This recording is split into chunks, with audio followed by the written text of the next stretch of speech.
Do you know what this month is? It's my plant-based bursary month. Hey, it's my plant-based bursary month. Hey, do you know what this month is? It's my plant-based bursary month. Hey, it's my plant-based bursary month. Hey.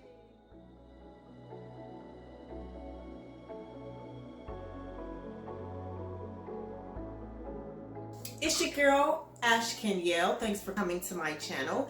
And if you've never been here before, you're more than welcome to always continue to come back. Do you all like my my earrings? Yeah, it says Black Queen. I think they're so cute. So I actually have my smoothie with me. This is my smoothie. It's so delicious.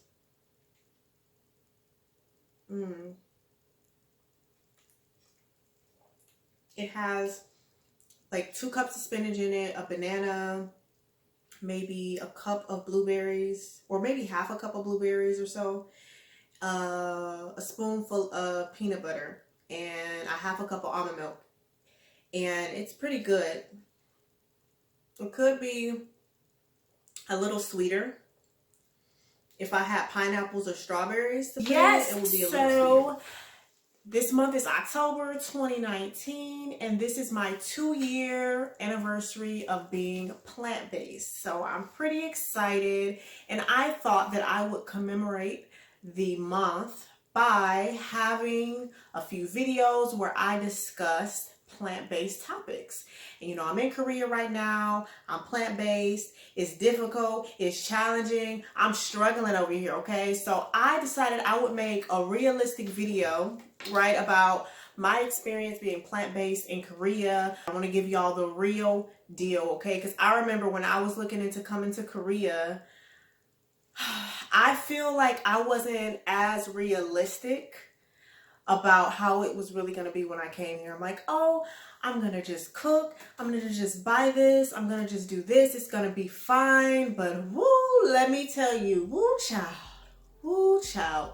So let's get into it, okay? First of all, plant-based and veganism is a very foreign concept to many Koreans. They're like, what? You don't eat meat? You don't eat fish? You don't eat seafood? You don't eat cheese, you don't drink cow milk. What do you eat?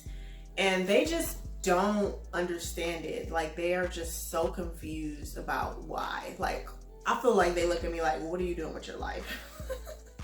Most Korean foods have meat, seafood, dairy in it, and it's like really difficult to get around that. The language barrier, just living in South Korea and you know, being in a foreign country can make it challenging with figuring out what ingredients are in foods. So for example, a lot of packaged foods, processed foods, frozen foods, you really don't know what the ingredients are unless you can read Korean or unless you're going to translate all the time on the little translation app.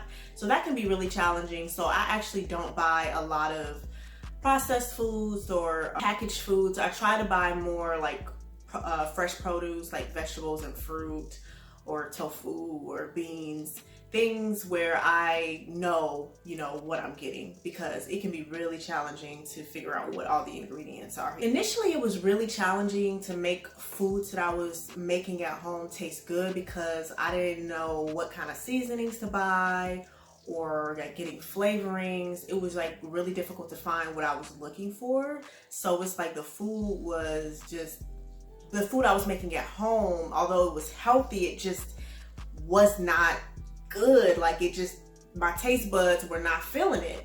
So that was really challenging in the beginning. I do have these seasonings now because shout outs to my friends and loved ones back home. They did bring me seasonings or mail them to me. I did have some visitors that came and some people mailed things to me, so that was great. But you know, at first when I was like cooking at home and, you know, trying to, you know, just do it how I used to do it when I lived in Dallas, the food wasn't tasting good. So then I naturally began eating out more than usual to find foods that actually tasted good, but that were plant-based. And, you know, over time, I did actually gain some weight because I was eating out more than usual. So that's not good. But actually, if you be patient and actually just slow it down a little bit, and when you go into the grocery stores, actually look for things, you can find some things. Now, the traditional Korean grocery stores, it can be challenging to find imported things from out of the country. Actually, you probably can't find a lot of imported things in the traditional Korean markets, but if you go to the bigger places like Home Plus, which is similar to like Walmart or Target, or E-Mart, which is also similar to Walmart or Target, those big stores like that, or if you order things online on websites like Cooke or iHerb or Gmarket, you can get some things. Those websites are all kind of similar to like Amazon in America. You can find some things, but it can, be expensive trying to buy things online. But the stores like Home Plus and E-Mart, they do have some things that you can get that are imported. Like, for example, I get oatmeal that's imported from Canada from Home Plus. I get almond breeze actually at GS25, which is a small little convenience store similar to like a 7-Eleven. Also, Home Plus has like barbecue sauces and different type of seasonings, coconut milk, pasta sauce, some other things that I'm probably missing, but a lot of the times the ingredients will actually be in English, so you can read some of it. But I found out that I had to just really be patient, because I was getting frustrated when I would go places, try to get things, I couldn't find what I was looking for, and I'm like, I can't be eating this food and doesn't have a taste to it.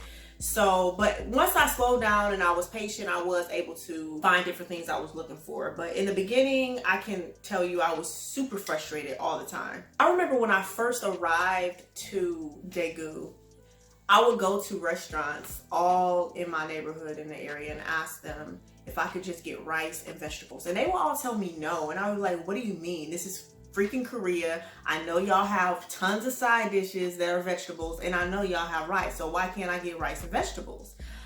And later on, I found out from someone who is Korean, and she's actually plant-based. She told me that they're probably telling me no because they use a lot of fish oils in a lot of their vegetables. And so she was actually telling me they probably were doing me a good thing. I remember that used to frustrate me so much. In many Korean restaurants, it's challenging to get them to take out certain ingredients from the food. Like, when you're in America, maybe you may say no cheese, or can I substitute this for this? Can you take out this, put in that? Can I get a little extra of this?